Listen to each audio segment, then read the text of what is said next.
Terima kasih buat siang hari ini. Kami percaya Roh-Mu ada di tengah kami. Wahyukan diri-Mu dalam kedahsyatan-Mu. Tarik kami pada pusat kehendak-Mu. Semakin mengerti tentang pribadi-Mu yang ajaib. Roh Kudus, urapi kami semuanya. Buat Yesus begitu nyata dalam hidup kami. Kami merasakan tangible dan touchable. Kami merasakan kehadiran-Mu. Dan kami percaya Engkau akan menjamah seluruh kehidupan kami, Tuhan. Terima kasih buat siang hari. Dalam nama Yesus, haleluya. Amin. Pada mulanya Tuhan itu ciptakan kita harusnya memiliki otoritas dan kuasa. Harusnya setiap orang percaya itu punya power. Bapak Ibu, Tuhan ciptakan dari mulanya supaya kita memiliki hubungan yang dekat dengan Tuhan. Makanya di Kejadian pasal yang pertama ayat yang ke-26 sampai 28, berfirmanlah Allah, baiklah kita menjadikan manusia menurut gambar dan rupa kita, supaya mereka berkuasa. Manusia diciptakan pada mulanya berkuasa dan bertambah banyak. Berkuasa supaya mereka berkuasa atas ikan-ikan di laut, burung-burung di udara, atas ternak seluruh bumi, dan atas segala binatang yang melata, yang merayap di bumi. Harusnya setiap kita itu punya otoritas dan kuasa menguasai bumi ini, mengelolanya dengan baik.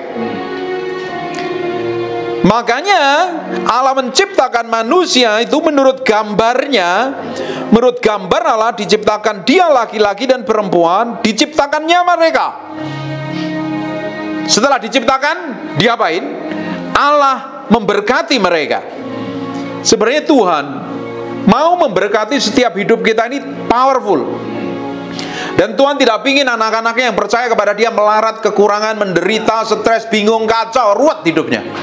Tuhan mau kita diberkati. Amin. Katakan amin. Amin. Tuhan mau hidup kita sehat. Amin. Tuhan mau kita berkuasa, punya otoritas. Amin. Bukan jadi orang Kristen yang memble. Lalu Allah berfirman kepada mereka, beranak cuculah, bertambahlah banyak, penuhilah bumi dan taklukkanlah. Katakan taklukkan. Dalam terjemahan bahasa Inggrisnya take a dominion. Berkuasalah atas ikan di laut, burung-burung di udara, atas segala binatang yang merayap di bumi. Tuhan ciptakan kita pada mulanya serupa segambar dengan Dia.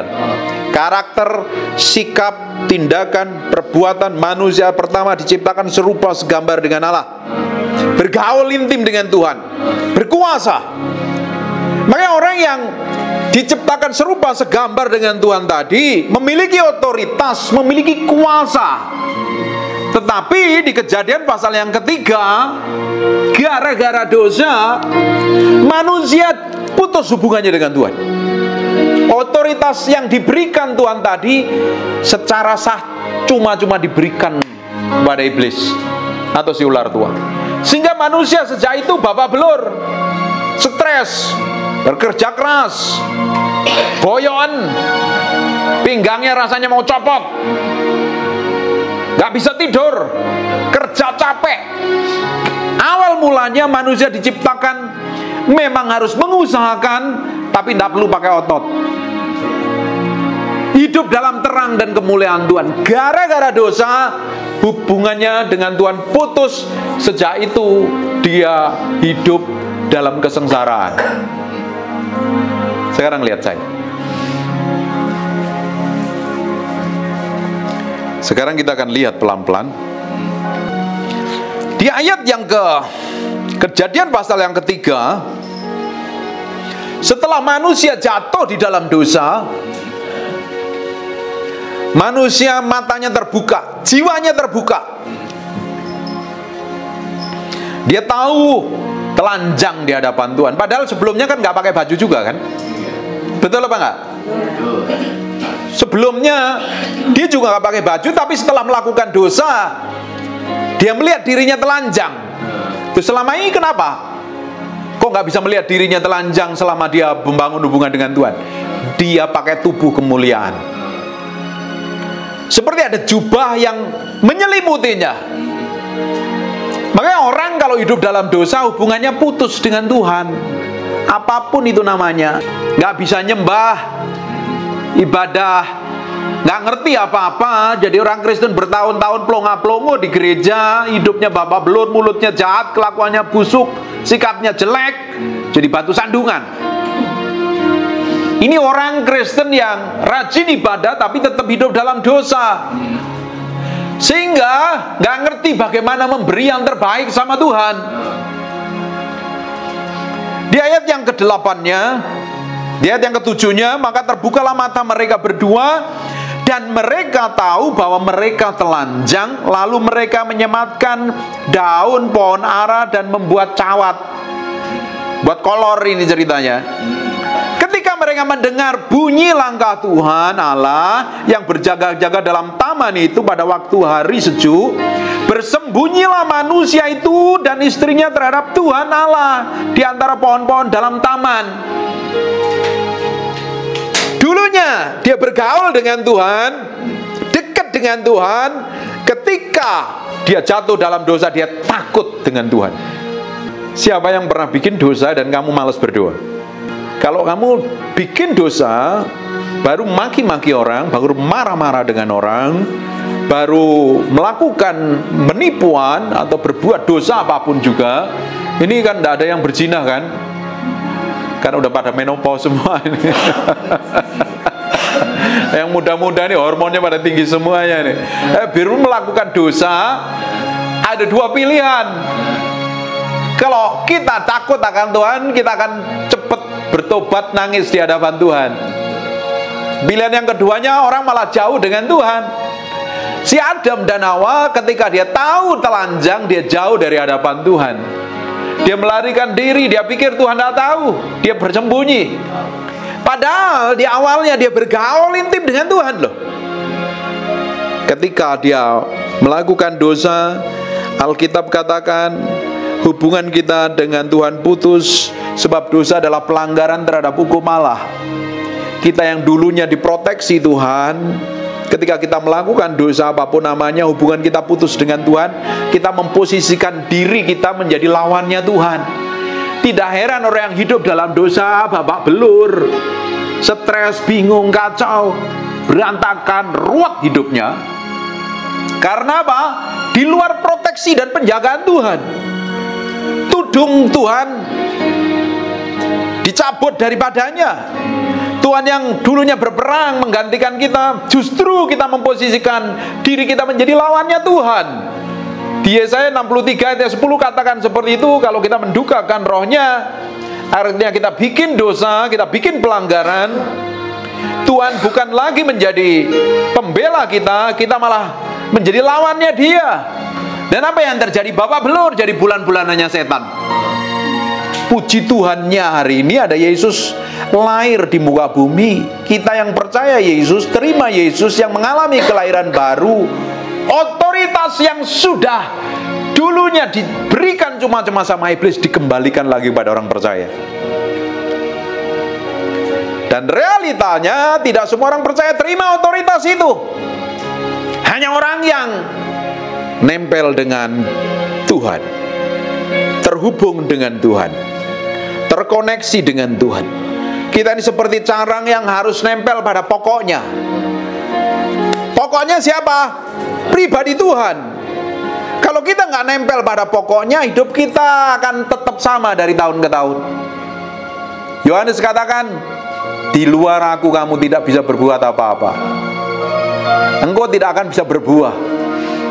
Dengerin, ibu-ibu yang terhormat, bapak-bapak yang terkasih ini. Tuhan panggil kita untuk jadi berkat bagi banyak orang. Kita tidak bisa jadi berkat kalau kita tidak diberkati. Kita tidak bisa jadi contoh kalau hidup kita babak belur, berantakan. Bagaimana hidup kita berbuah kalau kita nggak nempel sama Tuhan? Makanya penting setiap orang memiliki hubungan kembali dengan Tuhan. Setelah mengalami kelahiran baru, harus setiap hari punya hubungan pribadi dengan Tuhan. Saya bersyukur tadi mendengar ada berdoa 1 jam. Luar biasa. Saya setiap hari terkoneksi dengan Tuhan. Minimal 3 jam saya doa. Kalau nggak ada pelayanan, saya bangun pagi, gosok gigi, bersih-bersih, dan saya duduk di kaki Tuhan. Saya pingin sepanjang umur hidup saya jadi berkat. Saya tidak akan bisa jadi berkat kalau saya nggak terhubung dengan Tuhan. Kekuatannya kita sebagai hamba Tuhan adalah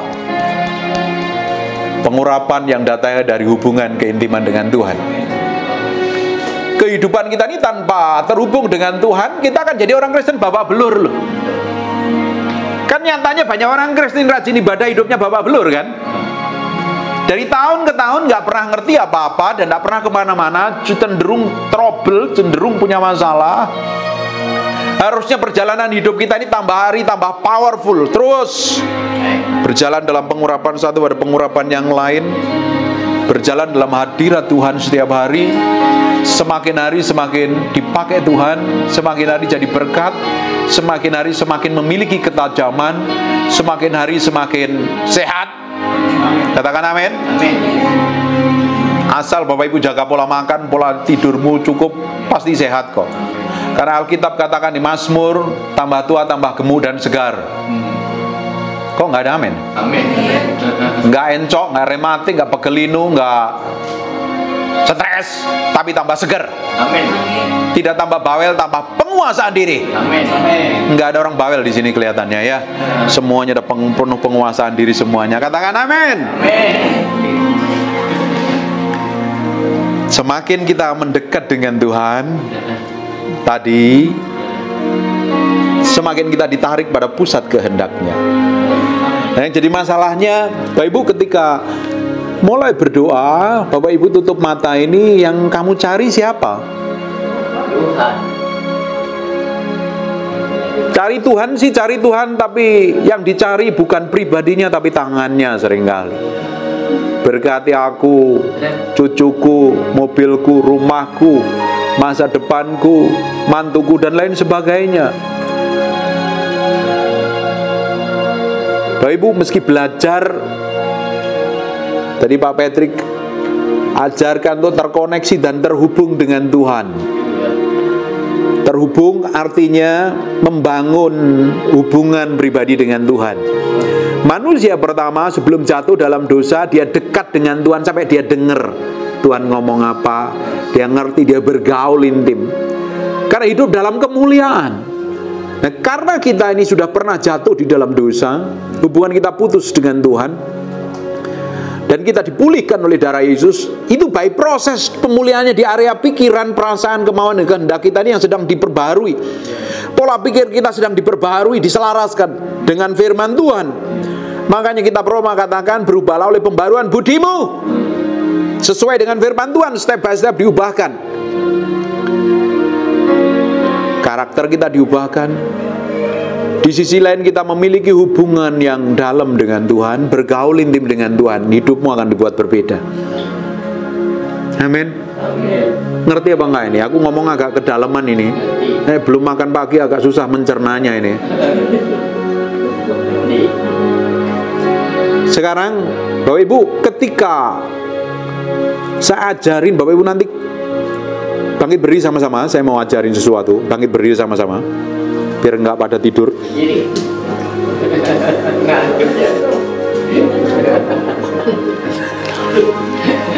Membangun hubungan pribadi dengan Tuhan itu, hati kita harus terkoneksi dengan Tuhan.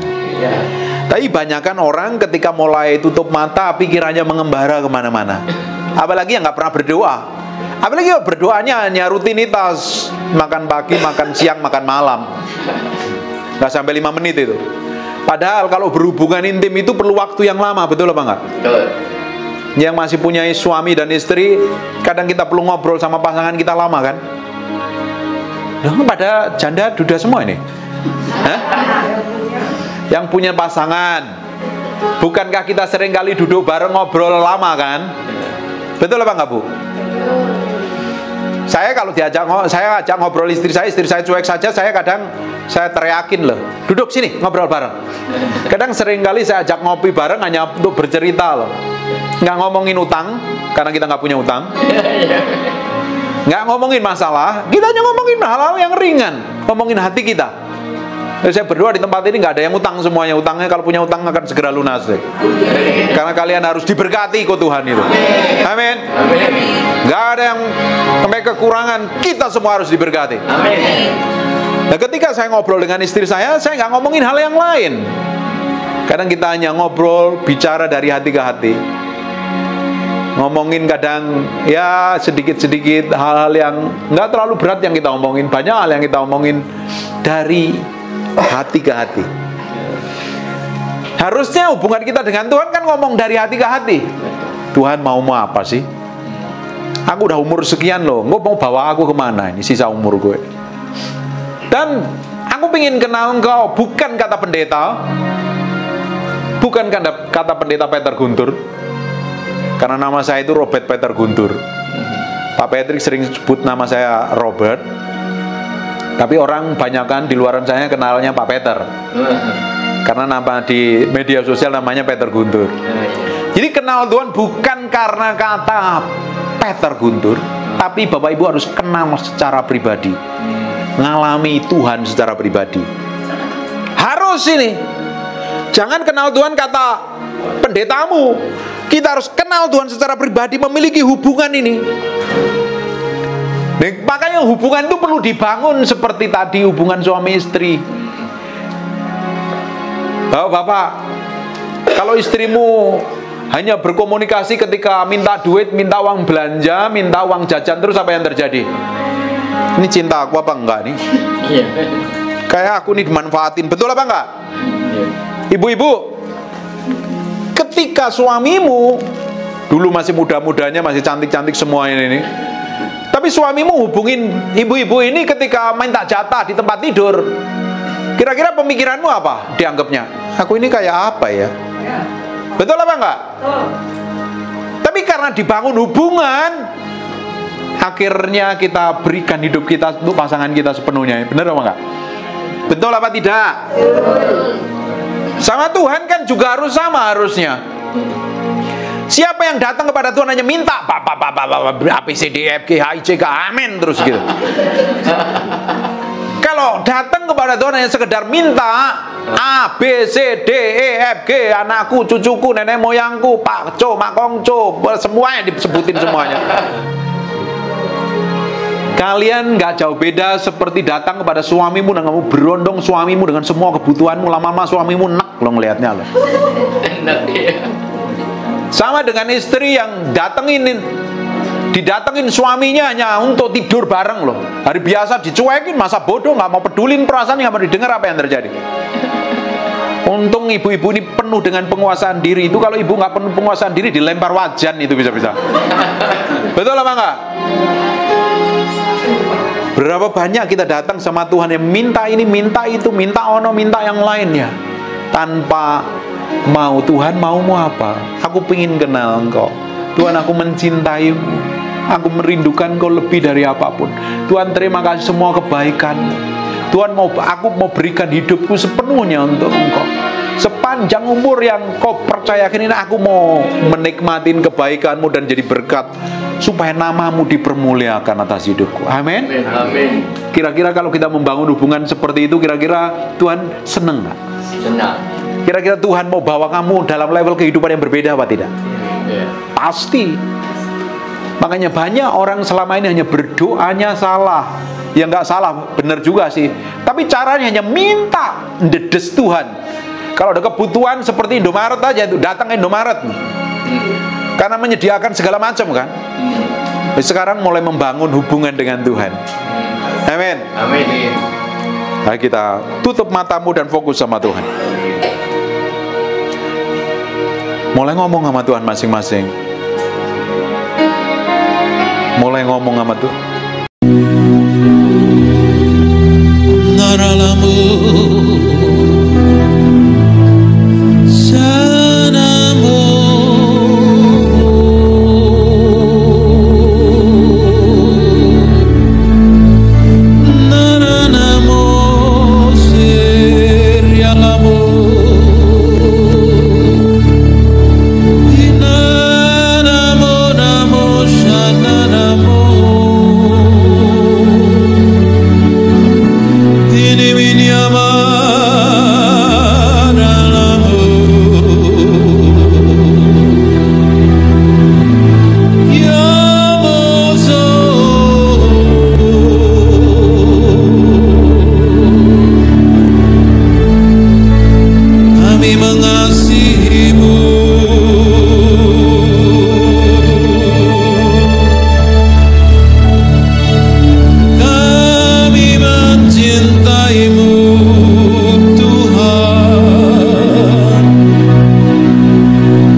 atas segala raja yang perkasa.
Kami sering melakukan hal yang menyakitin, yang bertolak belakang dengan kehendak-Mu.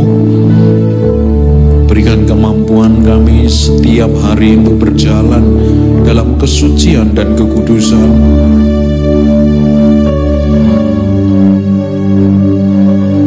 Kami tidak mampu berjalan tanpa Engkau, Roh Kudus. Pegang tangan kami, pegang hati kami. Lihat sampai kedalaman batin kami mencintai Tuhan. Kami mengasihi Engkau. Kami ingin berkemenangan setiap hari. dapatin kami menjadi orang kesayangan-Mu. Terima kasih. Terima kasih. Kami mau belajar apa yang Kau mau, Tuhan. Terima kasih. Dalam nama Yesus. Haleluya. Amin. Amin.